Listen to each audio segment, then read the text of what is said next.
Hello, good morning, and welcome to Unacademy. Let's get started with the analysis of today's The Hindu newspaper. These are the topics that we shall be discussing today. And if these sessions are helping you, then please do not forget to press the like button and subscribe to our channel if you haven't yet. And if you have any suggestions for us, please let us know in the comment sections as well. Also, if you have just started your civil services preparation or you are about to, and you need complete guidance as to what book list to follow, how to understand the syllabus and previous year's questions, we have lined up three important back to back sessions for you. And before you start your preparation, I request you to attend these three sessions on the 12th, 13th, and 14th. Two sessions will be taken by me and the last one by Chethan sir. If you wish to register for these sessions, which will be conducted on Unacademy Platinum, the link is provided in the comment section. Now let's get started and let's look at topic number one, the hazards of going global on India-Pakistan issues. Let's understand this in great detail. Pahalgam attack took place where the terrorists from Pakistan, sponsored and trained by Pakistan, they carried out an attack on unarmed civilians and tourists in Pahalgam. In response to that, the government of India took various steps. For example, the Indus Water Treaty was kept in abeyance. But then a military strike was also carried out. A military response to this dastardly Pahalgam attack was carried out by the armed forces.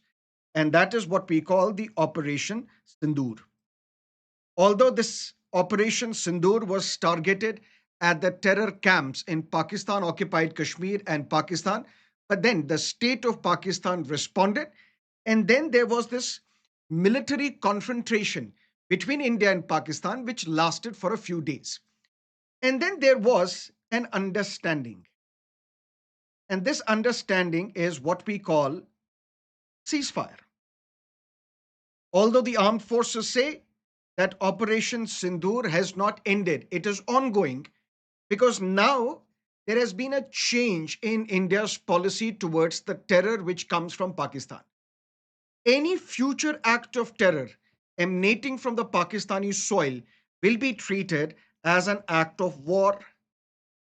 And when a war is declared by another country, then this country has the right under the United Nations Charter, under Article 51, to defend itself. Long story short, Pahalgam attack, followed by certain measures such as keeping Indus Water Treaty in abeyance, followed by Operation Sindoor, which is ongoing, followed by an understanding or ceasefire. And at the same time, the government has now decided that any future act of terror emanating from the Pakistani soil would be treated as if Pakistan has declared a war on India. And then under UN Charter, we have the right to defend ourselves. But then in response to this military confrontation, which lasted for a few days, Pakistan started its disinformation or misinformation campaign. Pakistan claimed in the entire world that they are the victims of the Indian onslaught. And we had to respond to this disinformation and misinformation campaign. And how we responded? Members of the parliament, they are being sent to different parts of the world by the government of India to project the Indian side of the picture, to tell the global world powers, to tell the global community that this terror is emanating from the Pakistani soil and we have only responded to this act of terror coming from Pakistan. But according to this article says that it may be futile to engage on India-Pakistan question in this manner, such as sending delegations to the world countries. Why? Because according to this article, if there are other countries which are not closely following the developments between India and Pakistan, how would they view the standoff between India and Pakistan? They would go online, they will search for UN maps, and UN maps will say that this is Kashmir, and then there is a line called line of control which separates India from Pakistan. There is Pakistan occupied Kashmir, and then we have the Kashmir on our side. And then there is this LOC, line of control. And UN maps and maps throughout the world, they say that the final position, status of this territory has not yet been agreed upon. Which means if these countries, which are not closely following the developments between India and Pakistan, they would go and search for UN maps or other maps, they would see that this Jammu and Kashmir, which Bill Clinton once said in 1990s is the most dangerous place on earth, this Jammu and Kashmir is a disputed territory between India and Pakistan. So they may not be able to understand the gravity of this cross border terrorism which is emanating from Pakistan. And at the same time, there has been a hyphenation between India and Pakistan, India Pak hyphenation. What does that mean? 1947, when India became independent, but two nations were born, India and Pakistan. Jammu and Kashmir was a princely state. And the Maharaja of Jammu and Kashmir decided neither to join India nor Pakistan. Maharaja wanted to stay independent. But this is where Pakistan attacked Jammu and Kashmir. And then the Maharaja signed an instrument of accession with Government of India, through which Jammu and Kashmir became an integral part of India. And then the Government of India approached the United Nations. Ideally, this matter of Jammu and Kashmir, when it was placed before United Nations, it should have been dealt under Chapter 7. Chapter 7 of the United Nations Charter, which talks about aggression.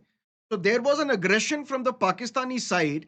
It attacked Jammu and Kashmir and wanted to forcefully acquire an Indian territory into itself. So this question of Jammu and Kashmir ideally should have been dealt under Chapter 7 of the UN Charter. Instead, it was dealt under Chapter 6, which talks about settlement of disputes. The United Nations, then as it is today, was controlled by United States. United States was a friend of Pakistan because Pakistan had supported United States. In this backdrop, what should have been considered as a question of aggression was considered as if it is a settlement of dispute between India and Pakistan. And since then, this author says India and Pakistan have been hyphenated together.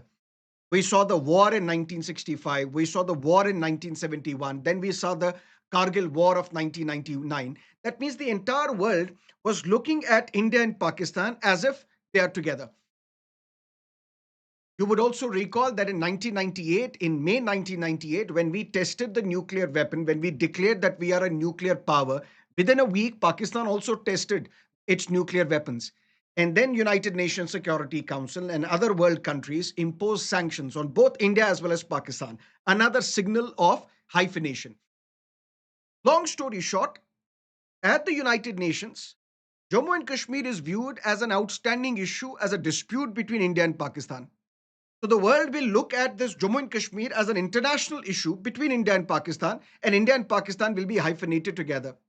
Then we have the history of wars with Pakistan. Then we have a history of testing nuclear weapons almost at the same time. But at the same time, 30 years ago in the 1990s, India tried to introduce a resolution in the United Nations General Assembly on comprehensive convention against terrorism. Terrorism is a threat because when Pakistan realized that we cannot win a conventional war with India, they started their proxy war. And that is what we call bleeding India, 2000 cuts. They would train the jihadists, the terrorists. They would enter and sneak into the porous borders of India and Pakistan and then will carry out terror acts in India and in Jammu and Kashmir.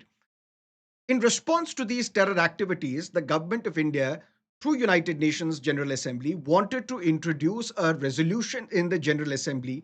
We need a comprehensive convention against terrorism. But then it was blocked by the members of the United Nations. Why? Because they thought that this is not a convention against terrorism. This is just another ploy of attacking Pakistan. And how do we define terrorist? How do we define terrorism? Because one man's terrorist can be another man's freedom fighter. We were told that you have been supporting militants in Africa. You have been supporting militants in Sri Lanka as well. Now, how do we define terrorism? So, to have a convention against terrorism, first we need to define terrorism. We can't define that because one man's terrorist can be another man's freedom fighter. But this position changed when 9/11 attacks took place on United States. When the jets were hijacked and flown into United States, attacked the World Trade Center, one part of the Pentagon, which is the defense establishment of United States. This is where the entire concept of terrorism changed.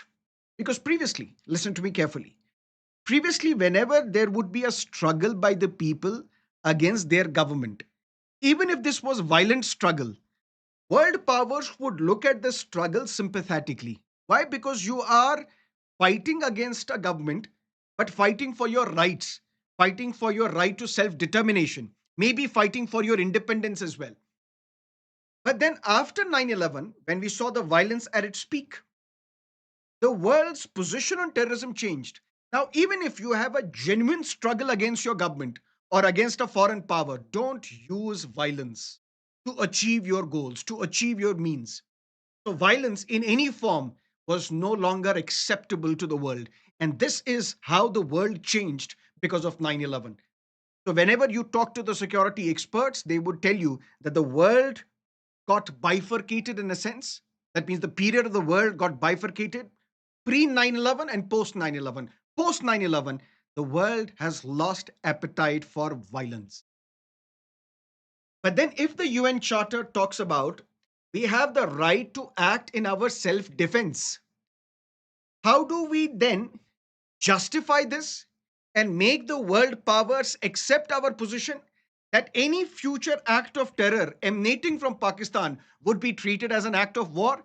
Because maybe this Security Council's committee called Counter Terrorism Committee, because United Nations Security Council has a committee called Counter Terrorism Committee, and ironically the deputy chair of this committee right now is Pakistan.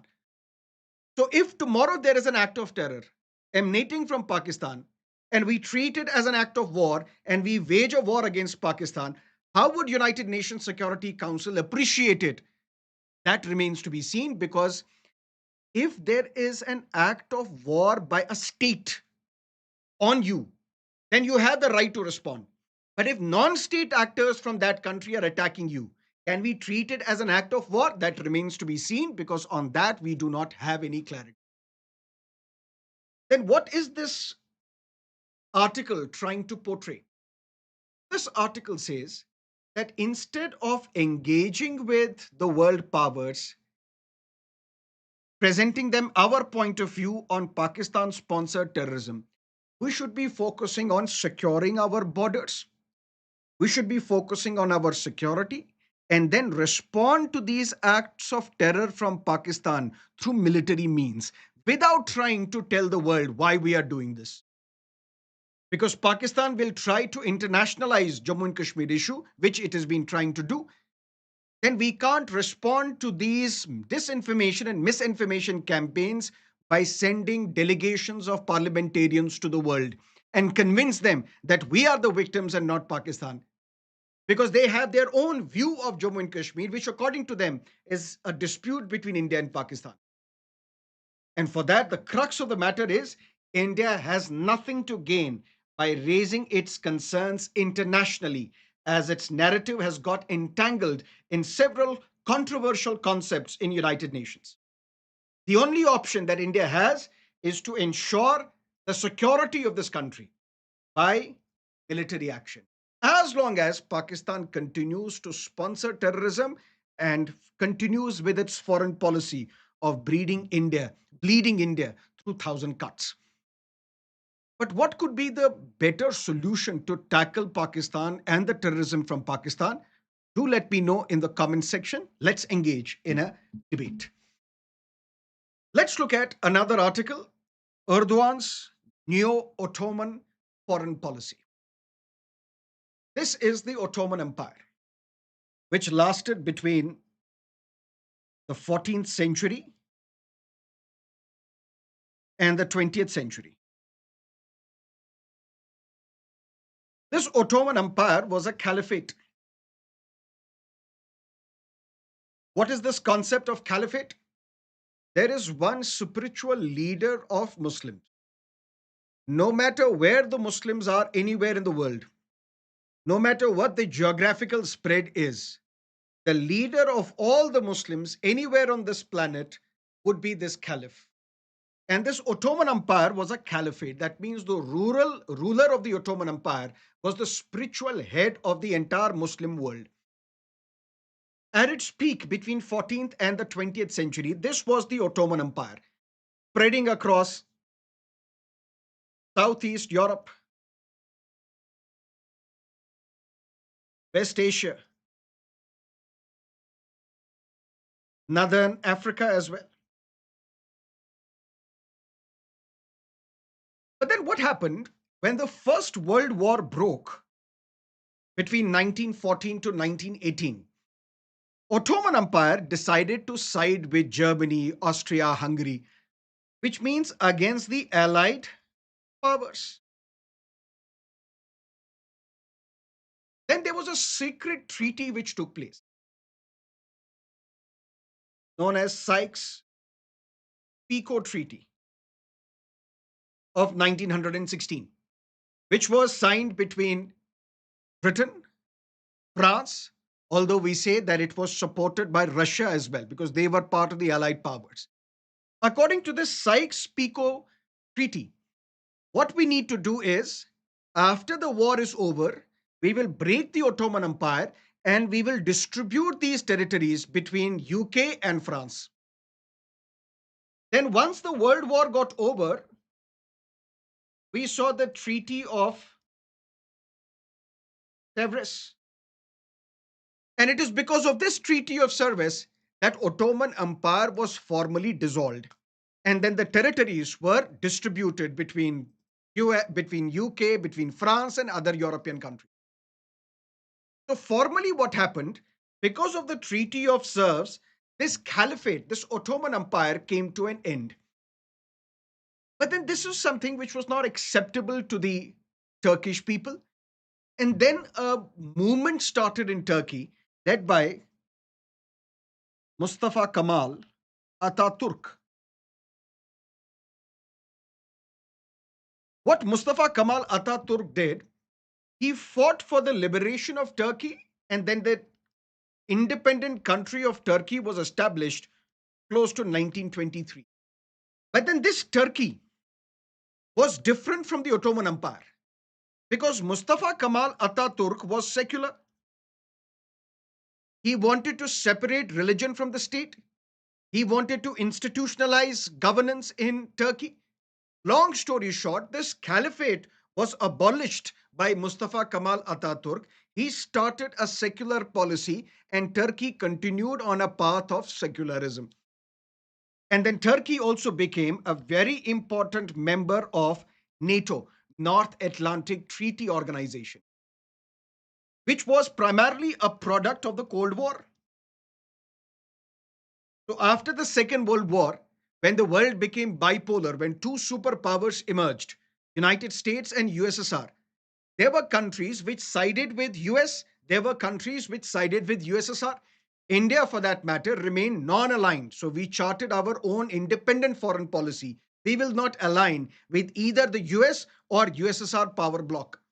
But Turkey decided to side with US power bloc in the form of membership of NATO. And NATO is a military alliance, which means if any country attacks one member of NATO, it would be treated as if it is an attack on all those who are the members of this NATO. So Turkey became an important member of this NATO, which means against USSR. But over a period of time, even if Turkey started out on a path of secularism and democratic credentials, democratic institutions, there were still some people who wanted the revival of caliphate. There were still some people within the population who wanted to go back to the system of caliphate. But whenever such people would form political parties, those political parties would be banned. Why? Because you're violating the constitutional principle of secularism. Long story short, there were still people in secular Turkey which wanted to go back to the Ottoman Empire or the caliphate system. but they were banned from contesting elections because you are violating the constitutional philosophy and the principle of secularism. One individual who was also sympathetic to going back to the caliphate system is Recep Tayyip Erdogan, the current president. He started off as a prime minister of Turkey in 2002. But then, over a period of time, he changed the constitution, amended the constitution, and converted it into an executive presidentship, where president has the real power. So he is like a dictator of Turkey. There is enormous curbs on press. Those who are against Erdogan, they are arrested. So dissent is curbed. Liberal politics is under assault. And we have seen how Turkey, which has now become Turkey, is going back on the policy of Ottoman Empire on the path of the Islamist philosophy.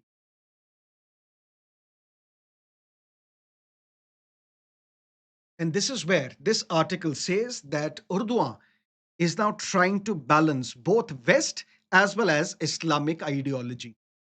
How?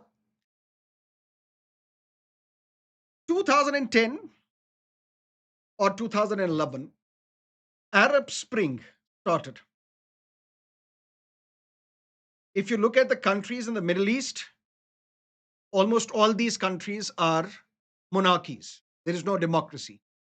But then a movement started in Tunisia known as Arab Spring, where people revolted against against their emperor because they wanted democracy, they wanted human rights, they wanted dignity. And this Arab Spring almost engulfed the entire Middle East. That is how we saw in Tunisia the government collapsed. We saw in Libya how Muammar Gaddafi and his son they were arrested and then publicly beheaded, and then there was a regime change in Libya. We saw this happening in Syria, where there were two camps, one pro West, one pro Russia, Iran, led by Bashar al Assad.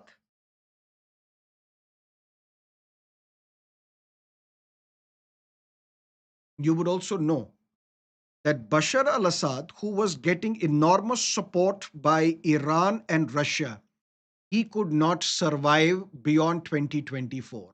Why? Because he left, fled the country, and is now in Russia, according to various reports. And who came to power in place of Bashar al Assad in Syria? HTS.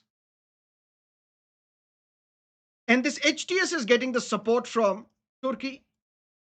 So now Turkey has expanded its imprint, its support in Syria as well.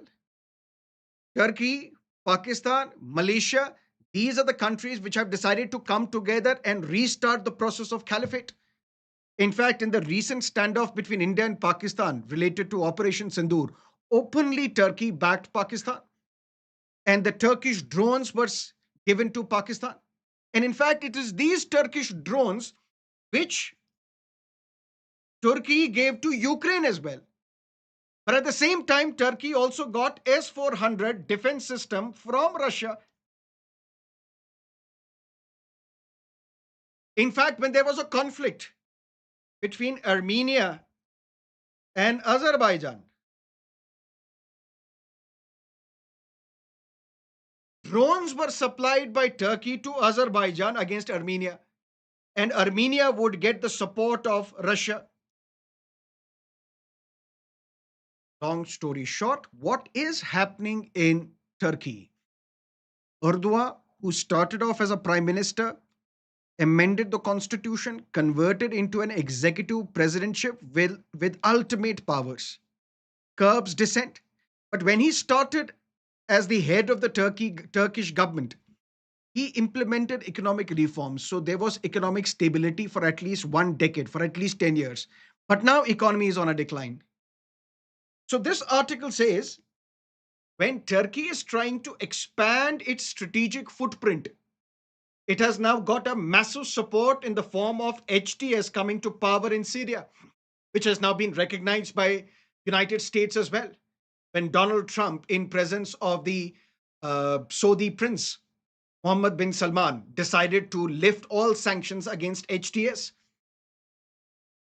So it is expanding its strategic footprint in Syria, has stronger and even more stronger ties with Pakistan, and at the same time, it has continued to expand its relations with Qatar, with UAE, and is now trying to stabilize its relationship with Saudi Arabia as well.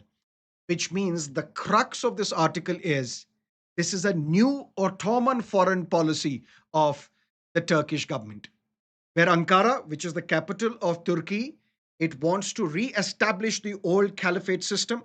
That means slowly and steadily, Turkey wants to become the caliphate of the entire Muslim world by deepening its ties with Pakistan, in Syria, in Libya as well, because in Libya there are two groups, because Libya was split into two territories, and one territory which was controlled by those political forces which are allies of Erdogan. So Turkey is expanding its strategic footprint, but at the same time, its economy is failing. So it is fast becoming a strong Islamist regime, but with a weak economy and political instability. Because all those who are dissidents of Erdogan, they are attacked, they are imprisoned. The dissent is killed in Turkey. And how does the government of India respond to this Turkish onslaught? Because Turkey is fast supporting Pakistan against India, supplying drones to Pakistan during this Operation Sindoor as well. This is an important foreign policy challenge that we will have to grapple with. And that is what you need to understand from this article. If you have any questions, please let me know.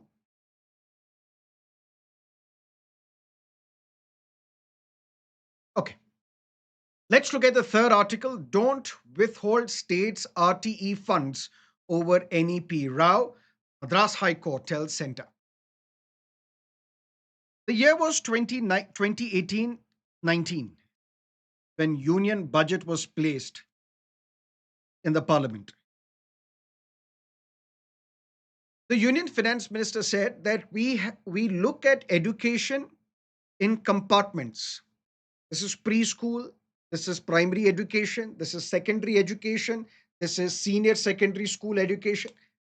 What we need to do is we need to integrate and have a holistic understanding of education. And this is where, in the union budget of 2018-2019, a scheme was launched called Samagra Shiksha Scheme, which means the purpose was we will not deal with education in compartments. We will have a common integrated approach to education, right from preschool till senior secondary. That means 10 plus 2. We will have one common scheme for education, that is Samagra Shiksha Scheme. And that is why when this scheme was launched, it subsumed three other schemes which were running at that time. One was Sarva Shiksha Abhiyan, the other was Rashtriya Madhyamik Shiksha Abhiyan, and the third one was Teacher Education Program. All these schemes were merged under this overarching scheme called Samagra Shiksha Scheme, which means now we will look at integrated, we will have an integrated look of school education right from preschool till class 12th. We have to look at education as a continuum, and this is in line with United Nations Sustainable Development Goals, particularly Sustainable Development Goals 4.1 and 4.5. And what are these goals? By 2030, and remember the timeline, this timeline becomes important, can be asked in your prelims examination. UPSC may tinker with this date, whether it is 2030 or 2050 or 2020. Sustainable Development Goal 4.1 states that by 2030, we need to ensure all the states which are part of the United Nations, they will have to ensure that all boys and girls, they complete what? Pre primary as well as secondary education. And it should lead to effective learning outcomes as well. We don't have to only make them literate, we have to make them educated. There is a difference between literacy and education. More importantly, is Sustainable Development Goal 4.5, which says again by 2030, we have to eliminate the gender disparities because girl child has less access to education as compared to the male child. This disparity we have to end. There is another disparity. Those with special needs, they are neglected. For example, those suffering from autism, neglected. We should not do that. By 2030, we have to provide equitable education, inclusive education. That means we have to cater to those who have special needs as well, cater to those who belong to the vulnerable sections of the society, cater to those who are the indigenous people, the tribals, for example. And this Samagra Shiksha Abhiyan, which has now been extended till 2025-26, is India's response to these Millennium Sustainable Development Goals of the United Nations. And that is how we want to provide inclusive, equitable access to education to all boys and girls. You would also know that the year was 2002 when 86th Constitutional Amendment Act was passed, and because of which Article 21 capital A became a fundamental right. Right to free and compulsory primary education to all the children in the age group of 6 to 14. It became a fundamental right. And to implement this fundamental right, Right to Education Act was enacted in the year 2009, which came into force from the 1st of April 2010. And one of the most important significant provisions of this RTE is 25% of the seats, even in private educational institutions, even in private schools, shall be reserved for economically weaker sections of the society. So if there is a private school within the in the vicinity, there are economically weaker sections of the society, 25% of these seats shall be reserved for them. But then whatever expenditure the schools will incur on these 25% children, they are to be reimbursed by the government. That's something that you have to keep in mind. So the reimbursement will be done by the government. But then the government decided in 2020 that we will have a new national education policy. We need to encourage that education should be given, learning should be imparted to the children as much as possible in the mother tongue. But the emphasis was also on the classrooms. Emphasis was also on the teachers. Emphasis was on two T's. One, teacher. That means we need teacher training and we need technology in the schools as well, because it is through the medium of technology that we can democratize education in India.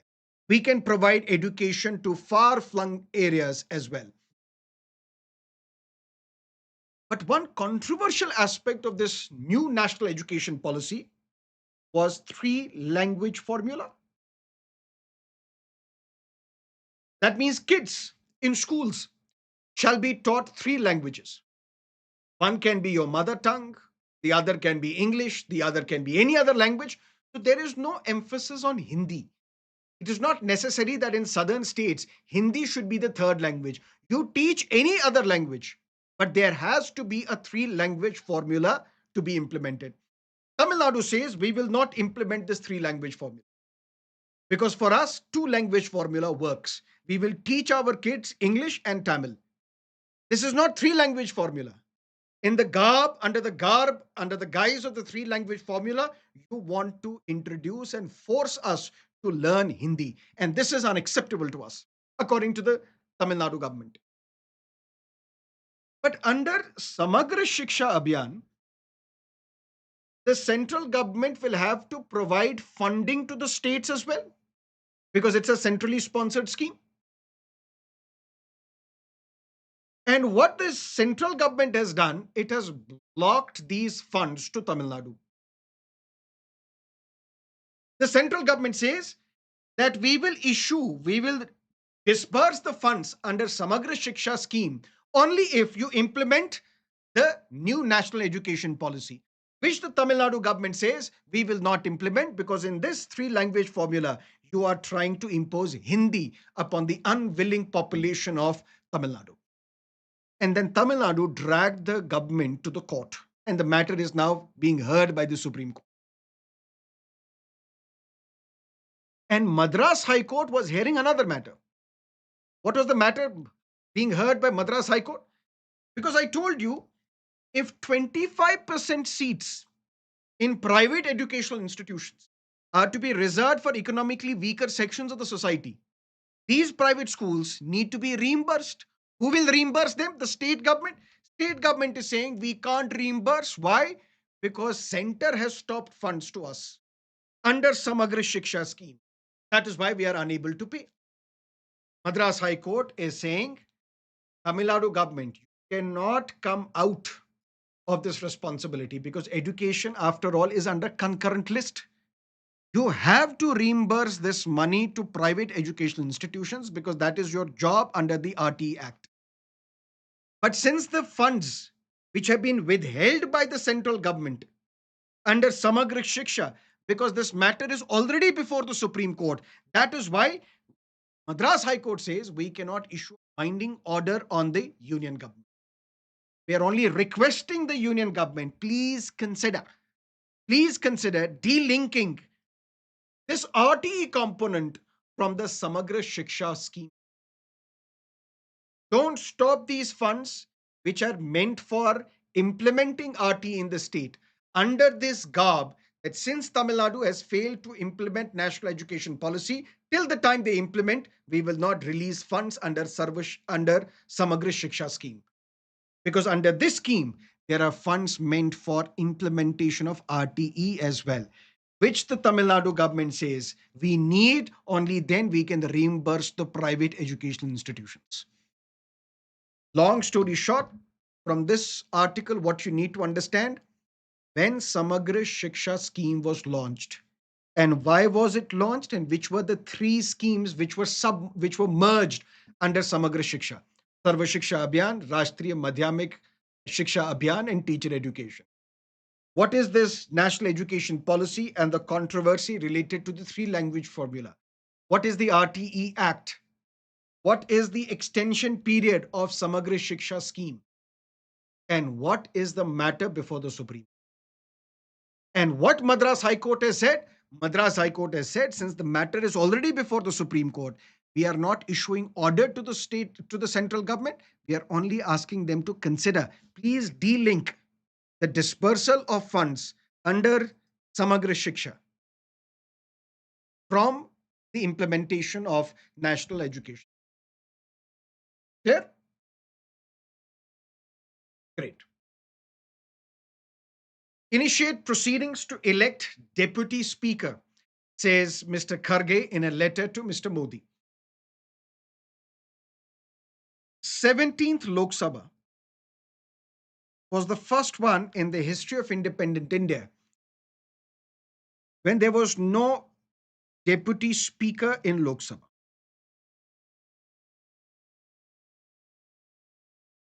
17th Lok Sabha, this was the period from 2019 till 2024. Now we are in the middle of the 18th Lok Sabha, 2024 to present. And even then, we do not have a deputy speaker. Now, Congress President has written a letter to the Honorable Prime Minister urging him to consider this, and there should be a deputy speaker in Lok Sabha because for the first time in independent India's history, this position has remained vacant for two consecutive Lok Sabha. Should we have a deputy speaker?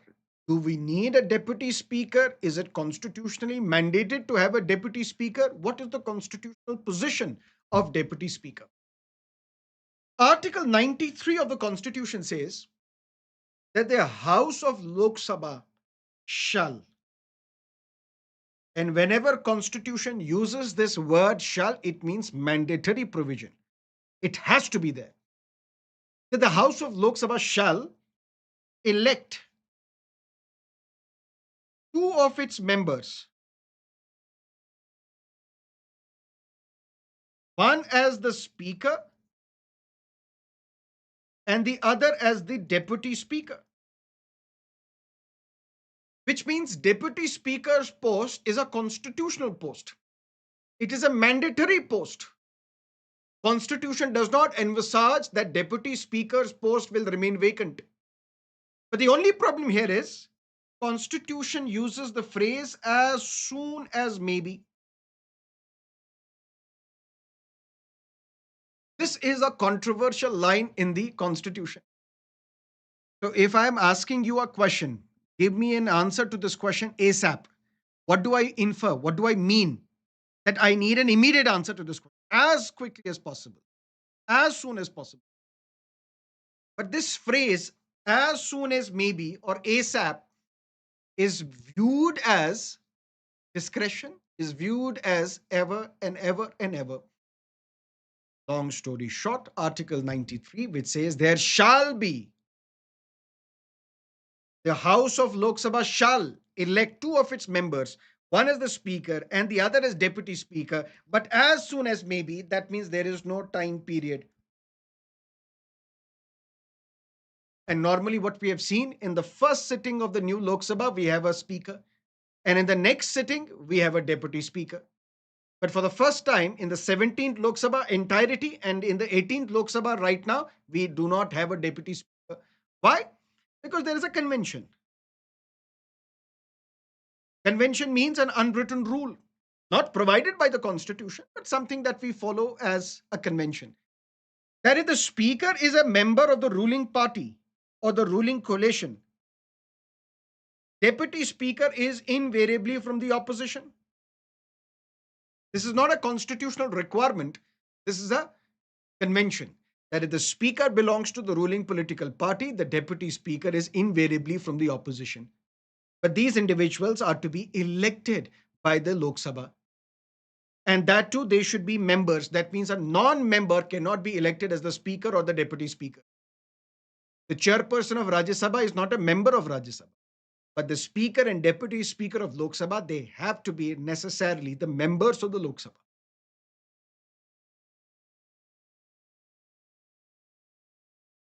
Another important detail, the date of election of the Deputy Speaker. Because when election of the Deputy Speaker has to take place, this date of election is fixed by whom? Is fixed by the Speaker.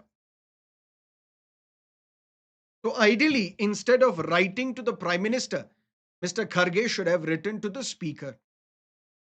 But as is the perception today, that Speaker, which is meant to be an independent institution in Lok Sabha, but since he belongs to the ruling political party, which means the ruling political party dictates the Speaker what to do.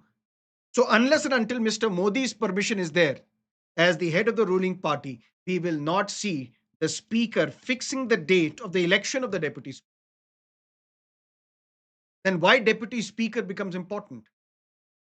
Because when Speaker is absent, it is the Deputy Speaker who will preside over Lok Sabha.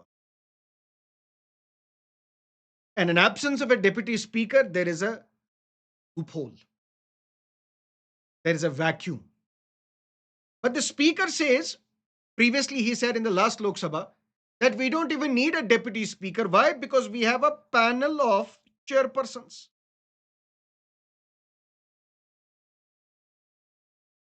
So if I'm elected as the Speaker, I will set up a panel of chairpersons, which will have not more than 10 MPs. That means not more than 10 MPs of the Lok Sabha, and I will select these people from various political parties. They will not be only from the BJP, they will be from Congress, Trinamool Congress, AIADMK, and others. I will give representation to all political parties, and I will choose these 10 MPs. So that if I am not present, anyone from this panel of 10 chairpersons, they are able to preside over Lok Sabha. So we don't need a deputy speaker. If we don't need a deputy speaker, then why Constitution mandates to have a deputy speaker? So it is not a discretion, it is a constitutional obligation, and we need a deputy speaker of Lok Sabha. That is what Mr. Kharge is writing to the Prime Minister. Clear? Let's look at another article. Why no action on notice against Justice Yadav? Says Mr. Kapil Sibal. Asks Mr. Kapil Sibal. Mr. Kapil Sibal is saying something else. That any motion to impeach Justice Yashwant Verma on the basis of the Supreme Court's in-house inquiry would be unconstitutional. What does that mean? You may be confused in reading this article, and let me make it clear to you. According to Supreme Court, independence of judiciary is part of the basic structure of the Constitution.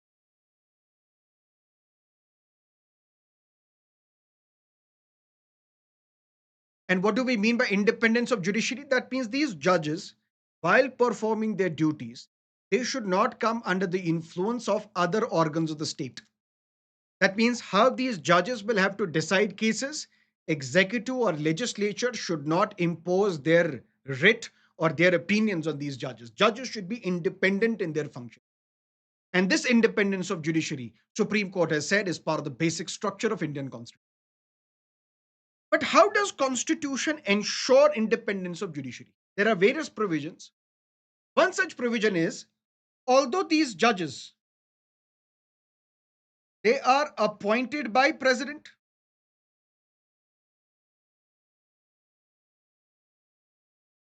although now on the recommendations of the collegium system since 1993, but appointment is done by the president. But these judges, they do not hold office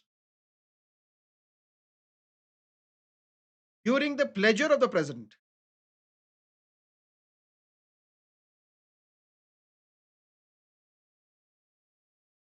That means it is not that judges are appointed by the president and judges can be removed by the president on her own whims and fancies. No.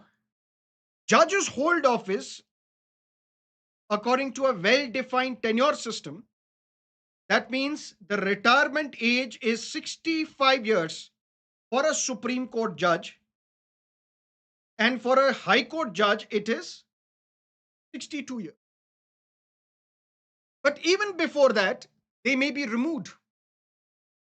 So if the term is mentioned here, impeachment, this is an incorrect word to use for the judges, because judges are not impeached, judges are removed. Impeachment is a term that we use only and only for the President of India. So judges can be removed. By whom? By the president. But only on the basis of the resolution passed by the parliament. When both houses of the Indian parliament, both Lok Sabha as well as Rajya Sabha, they will pass a resolution by a special majority, only then can the president remove a judge. And parliament can pass this resolution based on something concrete. There are specific grounds for removal mentioned in the constitution. And those grounds are misbehavior or incapacity. Misbehavior can be corruption. Misbehavior can be sexual misconduct. Incapacity can be, I was insane mind when I was appointed as a judge, but I turned insane. You may have sympathy with me, but you cannot entrust me with the job of granting justice. So you can remove me on the grounds of incapacity. So Constitution safeguards independence of judiciary by ensuring that these judges hold office during a well-defined tenure system. They do not hold office during the pleasure of the president, but they can be removed only after a complicated process of removal, that too on the grounds of misbehavior or incapacity. But for that, there is a process that needs to be followed. And that process is mentioned where? In the Judges Inquiry Act of 1968. According to this law, this process of the removal of the judge may be initiated in either Lok Sabha or Rajya Sabha, which means we have to remove a judge. Either Lok Sabha MPs can take the initiative or Rajya Sabha MPs can take the initiative. If 100 MPs of Lok Sabha, they write to Speaker, process can start. Or if 50 MPs of Rajya Sabha, they write to the chairperson, then the process can start. But this process can start if the Speaker sets up a 3-member committee, or if the chairperson sets up a 3-member committee. What is the composition of this committee? One should be the Chief Justice of India or a judge nominated by the Chief Justice. The other should be the Chief Justice of a High Court. And the third one should be a distinguished jurist. Because it is this committee which will now inquire into the allegations of misconduct or incapacity and then accordingly submit report to the parliament, basis which both houses of the parliament may pass a resolution asking the president to remove this judge. But in case of Justice Yashwant Verma, what has happened? Justice Yashwant Verma, he was a judge of the Delhi High Court. From his house, half-burnt cash notes were recovered from the annexee of his house, from his outhouse. And then what the Chief Justice of India did, Chief Justice of India set up an in-house committee to see whether the charges against Justice Verma are correct or not.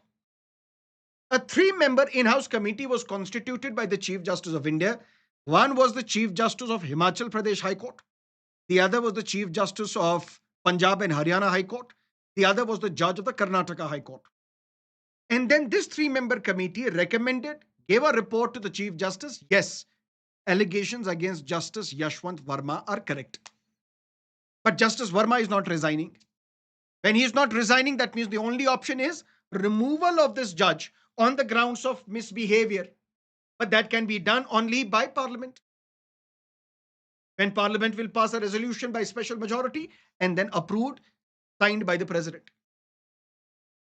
According to this newspaper article, the Law Minister is considering that we will remove Justice Yashwant Verma not on the basis of the inquiry conducted by this 3-member committee, but on the basis of the inquiry conducted by the 3-member in-house committee constituted by the Chief Justice of India.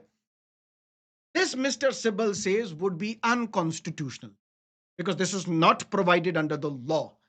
The law is clear. If there are allegations of misbehavior or incapacity against a judge, the matter has to initiate in either Lok Sabha or Rajya Sabha. Then the presiding officer will have to necessarily set up a 3-member committee, and only then can the judge be removed. So replacing this 3-member committee, statutory committee, by this in-house committee of the Chief Justice, this is something which Kapil Sibal says is unconstitutional. You should not do this. Go through the normal process, get the matter initiated in either of the two houses, let the chairperson set up a 3-member committee. Basis that report, you can remove a judge. And Mr. Kapil Sibal is saying, what about Justice Shekhar Kumar Yadav of Allahabad High Court, who made communal remarks in 2024? We have moved a motion before the chairperson of the Rajya Sabha that we want to remove this judge. On that, there has been no development. Mr. Kapil Sibal says the government wants to shield this judge who has made communal remarks in 2024. So why are you silent on Justice Yadav and you want to remove Justice Yashwant Verma and protect Justice Yadav? That's the question that Mr. Kapil Sibal is asking. And in fact, this question has been asked in prelims examination as well previously. A question on Judges Inquiry Act has been asked previously. This is how it becomes important for you. Clear?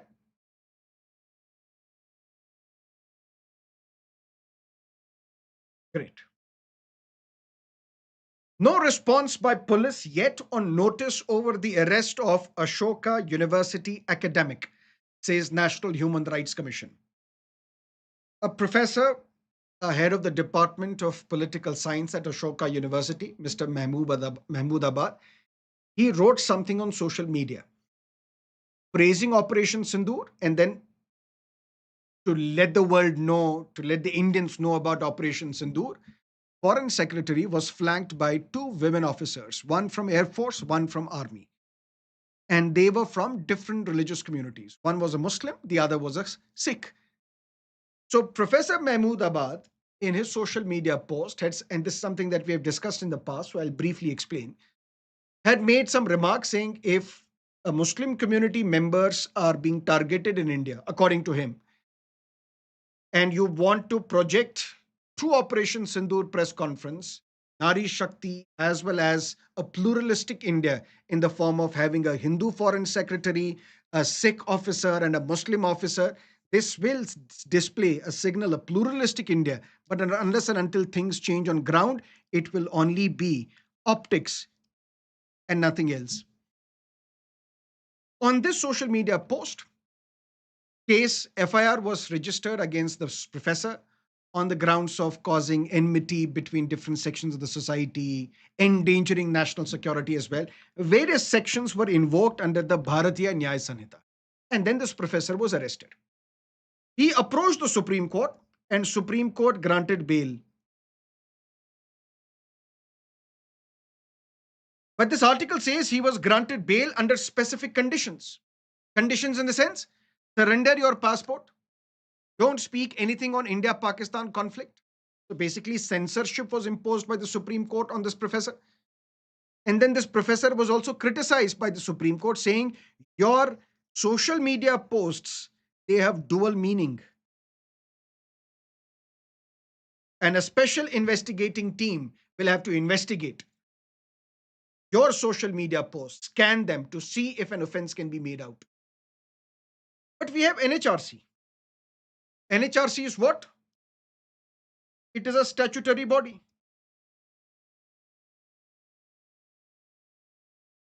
Statutory body means it is created by a law passed by the parliament, and this law was Protection of Human Rights Act of 1993. And this law was passed by the parliament keeping in mind the Paris Principles. Paris Principles of 1991, which was adopted by the United Nations General Assembly in 1993.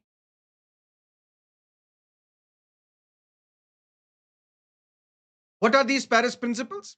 Various principles, five, six principles. One principle is that we should all the member states, they should have a national human rights institution.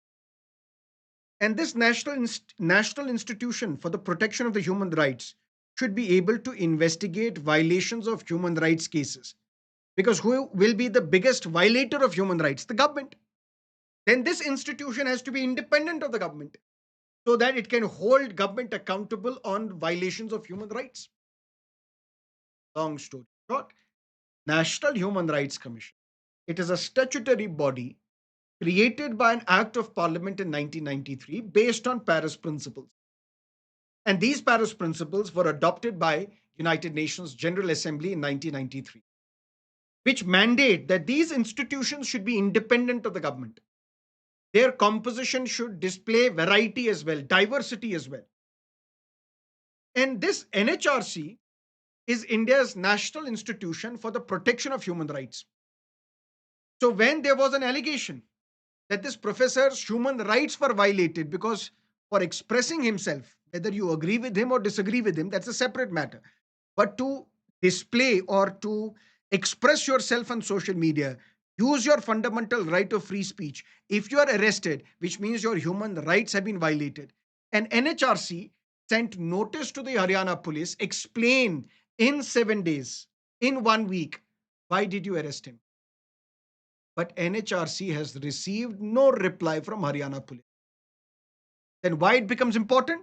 It becomes important if a question is asked in your mains examination regarding the analysis of NHRC. NHRC has the power to investigate human rights violation cases, but it has got its own limitations as well. And limitations are that its notice, it is its approach or its ruling is not binding on the government. which means even if NHRC sent a notice to Haryana police asking Haryana police to explain why did you arrest this professor and give us a reply in 7 days, this 1 week notice got expired and NHRC got no reply, which is the limitation of this body because it has no way to enforce its guidelines.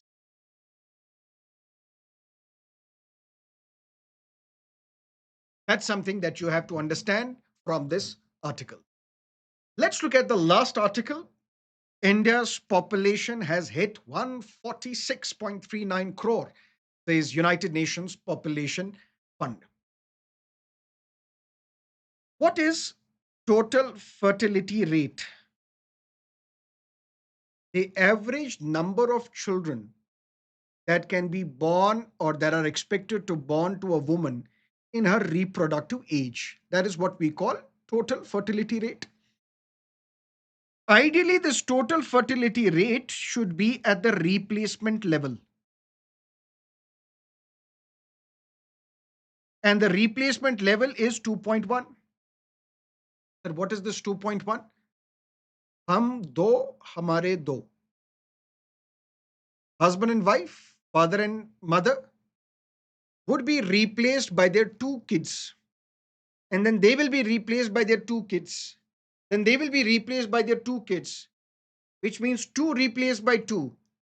What does that mean? That means we will lead to stability in our population numbers. That means how do we maintain population?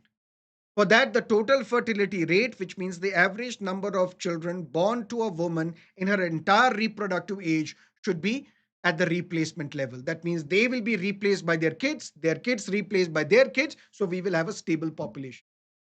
But, sir, why is this point one? Point one is taken into account. Maybe there is to factor in child mortality. There are still issues of stillbirth. Child is born, but not born alive. We have to factor that into account as well. There is under one mortality rate, there is under five mortality rate. That is why we need to mention point one to account for child mortality, to account for infertility. Maybe there are some women who are infertile, they're not capable of giving birth to kids, or based upon the choice, some may not want to reproduce and produce children. Keeping these factors in mind, that is why replacement level is 2.1. That means if there is a country which is able to maintain total fertility rate at the replacement level of 2.1, which means the population is stable there. Look at Afghanistan, total fertility rate is 4.7. That means a woman would produce 4.7 kids, which means population will grow exponentially. Pakistan is at 3.5. And according to this UN agency, Indian total fertility rate is below replacement level, which means 1. Which means our population is expected to grow to 170 crores. Right now, also, we are the world's most populous country, followed by China. So if our population currently is 146.39 crore, China's population is roughly 141 crore. That means we have already overtaken China as the world's most populous country. And it is expected that for the next 40 years, our population will grow up to 170 crores and then it will start to decline because our fertility rate is below the replacement level. What is China's total fertility rate? 1. Because from 1979, China has been following one child policy because China knew that more population means more stress on the resources and ultimately it is not good for a developed for developing your country. That is why 1979 onwards China started its one child policy. You can't have more than one child. But China then realized in 2016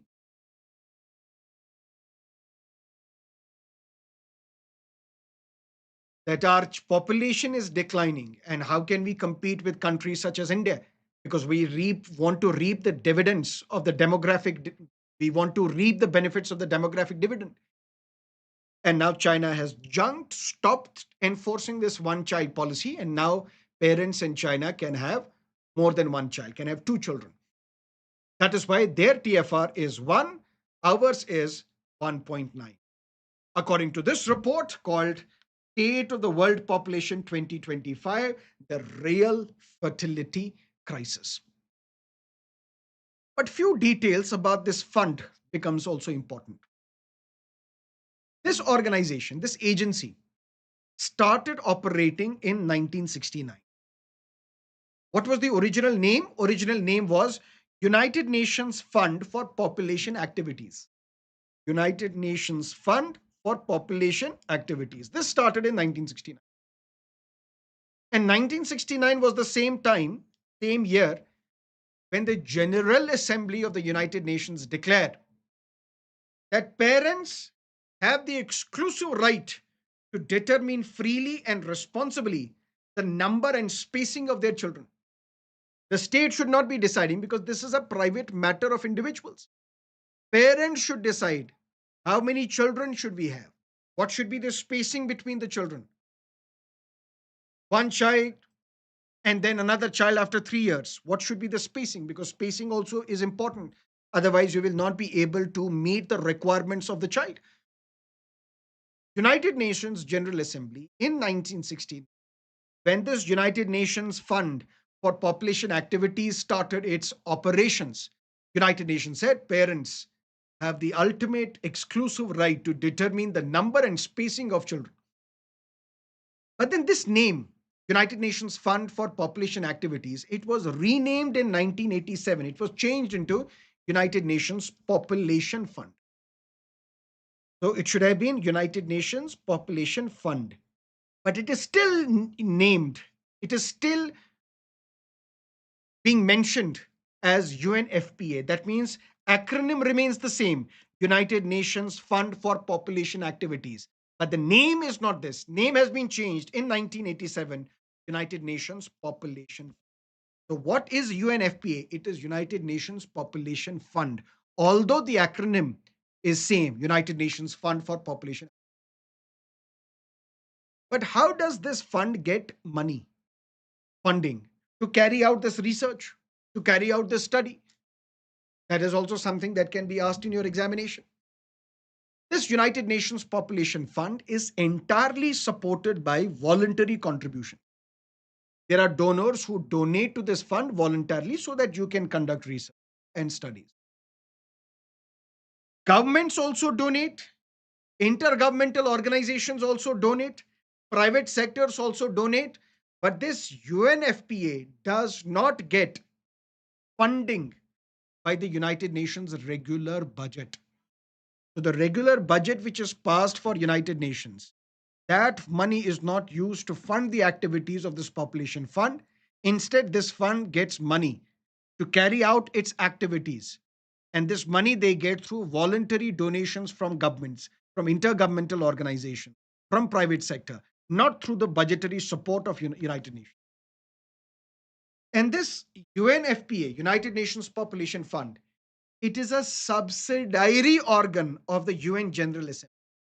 It's not the main organ, it's a subsidiary organ of the United Nations General Assembly. And it reports to United Nations Development Program or Executive Board, which consists of 36 member states. And guidelines are issued to this United Nations Population Fund by an organ of United Nations General Assembly, which is United Nations Economic and Social Council. This is the main organ of the United Nations General Assembly. This is the subsidiary organ of the United Nations General Assembly. These are the facts that you have to keep in mind, and that is what you need to know from this newspaper analysis.